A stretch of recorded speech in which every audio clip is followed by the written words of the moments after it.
Kamusta mga kaibigan? Halina at ating pakinggan ang isang kwento na magbibigay sa atin ng inspirasyon, saya at kilig. Pero kung bago ka pa lang sa akin channel, paki-click ang subscribe button, pati na rin ang bell icon para lagi kang updated sa parating pa na upload. Anong ibig mo sabihin na hindi mo mahanap? Napaka-imposible naman na hindi natin mahanap si Ramona. Paanong may humaharang sa atin upang mahanap siya? Anong ibig mo sabihin, Alvin? Singhal niya sa kabilang linya. Yun na nga ang sinasabi ko sa iyo, bro. Kahit anong gawin namin, walang lumalabas na impormasyon tungkol kay Ramona. Pakiramdam namin may humaharang sa ginagawa naming pag-iimbestiga. Litanya ni Alvin. Paano mangyayari yun, bro? Simpleng tao lamang ang pinapahanap ko. Hindi anak ng presidente o ng hari. Sa barong-barong lamang siya lumaki.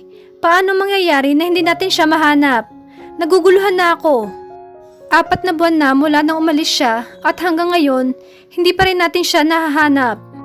Singhal ni Miguel. Huwag kang mag-alala, gagawin namin ang lahat mahanap lamang siya. Saad ni Alvin. Ramona, nasaan ka ba? Parang awa mo na, bumalik ka na. Mababaliw na ako kakaisip sa'yo. Nakikiusap ako kung nasaan ka man, magpakita ka na. Hagulhol niya sambit. Wala na siyang pakialam kung ano pang sabihin nila. Iiyak siya hanggat gusto niya. Mirna, nakontak mo na ba ulit ang numero ni Ramona? Tanong niya sa kasambahay. Sir, mukhang hindi na po talaga niya ginagamit ang kanyang number. Pasensya na po. Napasigaw siya sabay hagis ng basong may lamang alak sa dingding.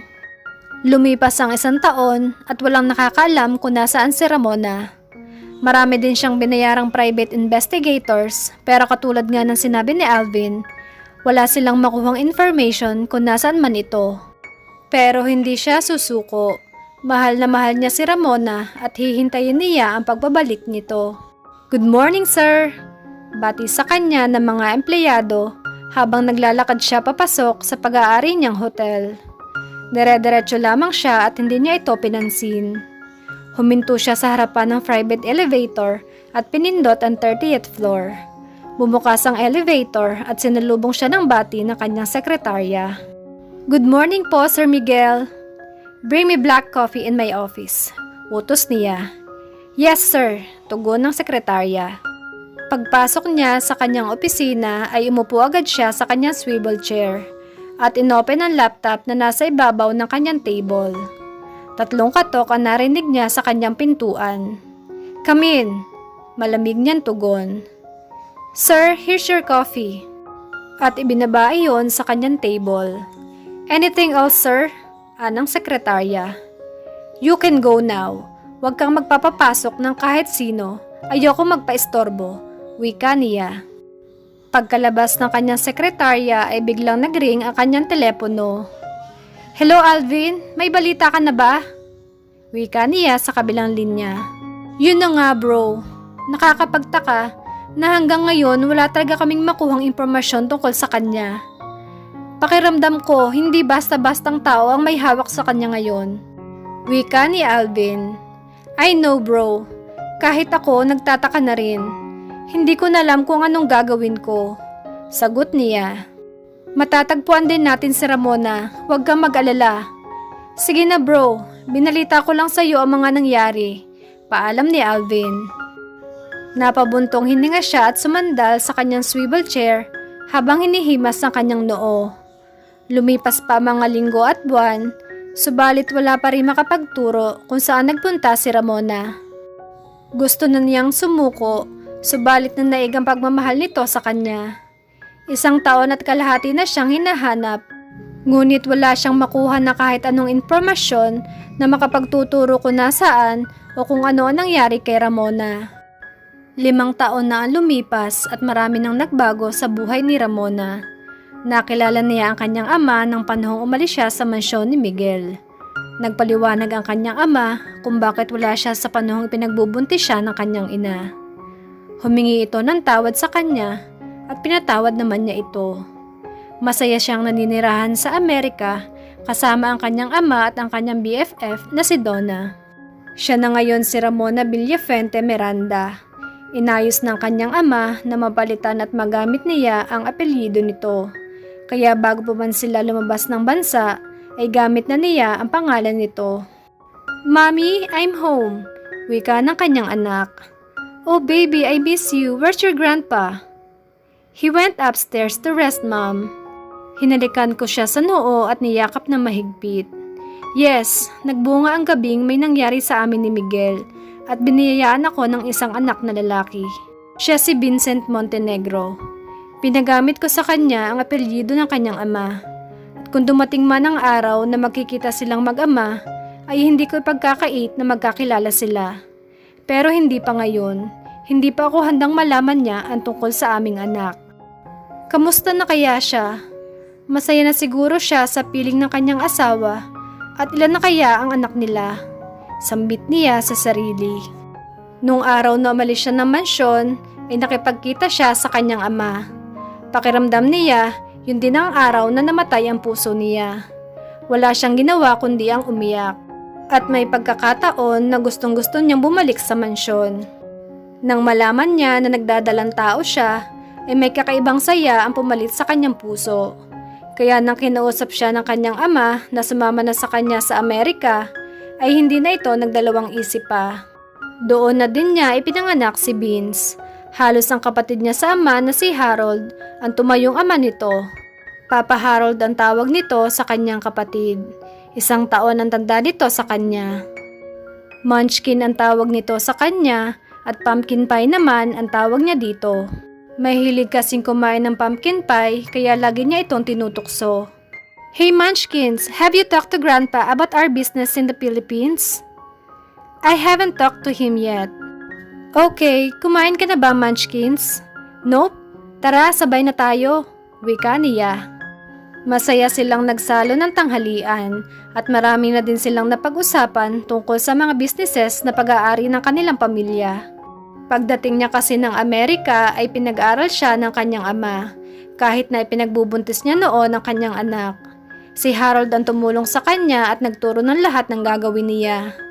Nakatapos siya ng kursong Business Administration at ngayon ay tumutulong na siya sa pagpapalago ng kumpanya nila. "Mom, when will I meet my dad?" "Why baby, is Papa Harold not enough for you?" "Of course he is, but I still want to meet my real dad." Here we go again. Nangungulit na naman ang aking anak na makita at makilala ang kanyang ama. Gustuhin ko man, ngunit natatakot akong masaktan ang napakabata pa niyang puso. 5 taon na ang lumipas at nasisiguro kong masaya na ngayon si Miguel sa kanyang pamilya. 4 years old pa lamang si Vincent at habang lumalaki ay mas lalo niyang nakakamukha ang kanyang ama. Para nga silang pinagbiyak na bunga. Ang unfair nga, ako ang nagdala sa kanya ng 9 na buwan sa sinapupunan ko pero ang ama pa niya ang naging kamukhang kamukha niya. Parang mini version ni Miguel Montenegro at hindi maikailang anak nga niya ito kahit sang anggulo pa siya tingnan, wika niya. Habang nasa malalim siyang pag-iisip ay napukaw siya ng tinig ng kanyang ama.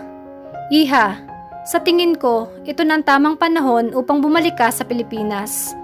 Kailangan ka ng negosyo natin doon. Huwag kang mag-alala at makakasama mo doon ang kapatid mo.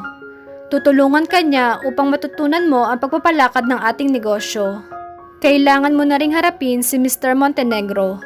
Alalahanin mo, isa sa may pinakamalaking shares ang Miranda Corporation sa kanyang kumpanya. Kaya kahit anong iwas mo sa kanya, ay magkikita at magkikita pa rin kayo." Mahabang litanya ng kanyang ama.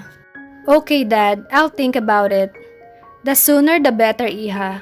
Our company needs you." "Okay Dad, I'll talk to Kuya Harold about the plans," wika niya. "Very good Iha.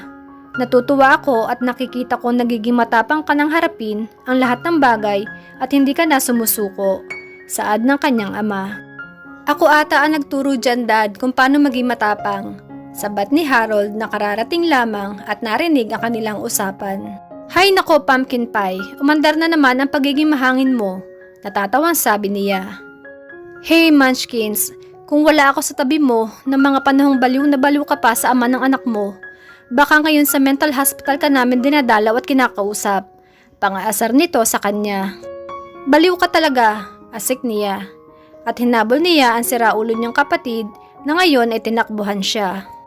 Kapag naabutan kita, mata mo lang talaga ang walang latay. Inis niyang sambit. Lumipas ang 2 buwan at napagpasehan nilang magkapatid na bumalik na ng Pilipinas. Nakapagpabook na ako ng flight natin. Next week na ang balik natin ng Pilipinas, Munchkins. Ready ka na bang makaharap ang taong matagal mo nang pinagtataguan? Litanya ng kanyang kapatid. I have moved on, Pumpkin Pie. And as far as I know, masaya na rin siya sa kanyang pamilya. It's been 5 years, kaya don't worry, okay? Nakangiti niya sabi. Naikuha mo na din ba ng ticket si Donna? You know naman na siya ang magbabantay kay Vince pagdating natin sa Pilipinas, kuya. Tanong niya sa kapatid. Oo naman, kahit naiinis ako sa best friend mo na yon, ay kinuha ko pa rin siya ng ticket. Sabay-sabay ang flight nating 4 next week, don't worry sis. Habang papalapit ang araw ng pagbabalik niya sa Pilipinas ay hindi siya mapakali. What if makita ni Miguel ang kanyang anak? What if kuhanin ito sa kanya? What if mahulog siyang muli sa kanya? Napakaraming gumugulo sa utak niya. Pero hindi, nag-move on na siya kaya alam niya sa sarili niya na wala siyang mararamdaman kapag nagkita silang muli. BFF, excited much na ako umuwi ng Pinas. Makakalanghap na naman ako ng hangin ng ating lupang sinilangan. Excited na wika ni Donna. Ay, ang OA lang BFF. Natatawang sambit niya. Bakit ba? Excited na akong umuwi eh. Nakanguso nitong tugon. Hay nako, panigurado. Kapag nakita ko ulit ng ama ng anak mo, sigurado maglalaway yun sa'yo. Look at you. Grabe, napakaganda mo lalo ngayon. Para kang isang anghel na bumaba sa lupa, BFF. Sambit na kanyang kaibigan. Tumigil ka nga sa panguuto mo. Siguro may kailangan ka na naman no? Pangaasar niya. Ay, grabe siya. Ano akala mo sa akin ha? Nakanguso nitong sambit. Pero BFF, may nakita kong bagong labas ng LB bag. Sige na BFF, regalo mo na sa akin yun sa karwan ko. Saad nito habang pinupungayan siya ng mata. Sabi ko na nga ba eh. At hoy, katatapos lang ng birthday mo last month. Si Tania. Thank you BFF. Sabay talikod sa kanya at pakendeng-kendeng pang umakyat sa taas. Napailing na lamang siya sa kakulitan ng kanyang best friend. Pero masaya siya dahil nakasama niya ito at isa din ito sa tumulong sa kanya para makalimutan si Miguel. Dumating ang araw ng pagbabalik nila ng Pilipinas. Ready ka na ba, Munchkins? Wika sa kanya ng kanyang kapatid. Yeah, I guess. Maikli niyang tugon. Nasaan si Beans? Wika ni Harold. Nasa car na, kasama ni Donna. Alam mo naman ng babaeng yon, hindi na makapag-antay. Atat na makabalik ng Pilipinas. Wika niya. Sus, kunwari ka pa. Alam ko namang may lihim kang pagtingin sa kaibigan kong yan. Pangaasar niya. Hoy Munchkins, kahit siya na lang ang natitirang babae sa mundong ibabaw, hinding-hindi ko yan papatulan. Baka mas nanaisin ko na lang na mag-isa sa mundo. Inis na tugon ng kanyang kapatid. Sasama ako sa paghahatid sa inyo sa airport para makapagpaalam pa ako ng mas matagal sa aking apo. Matagal-tagal din kayong mawawala kaya siguradong mamimiss ko ang batang yan. Litanya ng kanyang ama. Okay dad, I'm sure naman na susunod ka agad ng Pilipinas. Sus, parang di ka namin kilala. Wika niya na napapangiti. Habang nasa loob sila ng eroplano ay nakakaramdam siya ng kaba na hindi niya maipaliwanag. Pinilit niyang pumikit upang makatulog, ngunit samot-saring katanungan ang gumugulo sa kanyang utak. Kamusta na kaya siya? Bulong ng isip niya. Naaalala pa kaya niya ako? Munchkins, wake up. The plane has arrived. Wika ng kanyang kapatid. Mommy, we are here na po. Saad ng kanyang anak. Paglabas nila ng airport ay naramdaman niya ang mainit na haplos ng hangin. Hindi siya makapaniwala na after 5 years ay babalik siya dito sa lugar kung saan nawasak ang kanyang puso. Ano ang mararamdaman ni Ramona kapag nagkita silang muli ni Miguel? Malaman kaya ni Miguel na nagbunga ang isang gabing pinagsaluhan nila ng babaeng mahal niya? Sabay-sabay nating alamin sa susunod na kabanata ng ating kwento. Maraming salamat!